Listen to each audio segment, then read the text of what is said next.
প্রিয়, তোমাকে কিছু কথা বলি, শোনো। যে তোমাকে ভালোবেসে ভালো রাখতে পারবে তাকে বেছে নিও। না না, আমি রাগ অভিমান করে বলছি না। আমি বুঝতে পারছি যে তুমি আমার সাথে ভালো নেই। তোমার ইচ্ছেগুলোকে আমি পূরণ করতে পারছি না। জানো, মাঝে মধ্যে মনে হয় তোমাকে ছাড়া আর থাকতেই পারবো না। কিন্তু আমি যে এটাও চাই না যে তোমার খারাপ থাকার কারণ আমি হই, এটা তো সম্ভব নয়। আমি জানি এখন তুমি আর আগের মতো আমায় ভালোবাসতে পারবে না, তবে তোমাকে দোষারোপ করছি না। হয়তো এর কারণটা ওই আমি। তবে কখনো যদি প্রয়োজন হয় একটা কল করো, তৎক্ষণাৎ তোমাকে সাহায্য করার চেষ্টা করব আমার সাধ্যমতো, প্রমিস।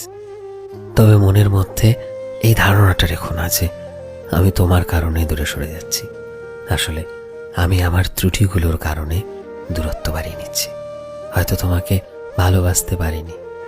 ঠিক আছে, ভালো থেকো প্রিয়। আমি তাহলে আসি।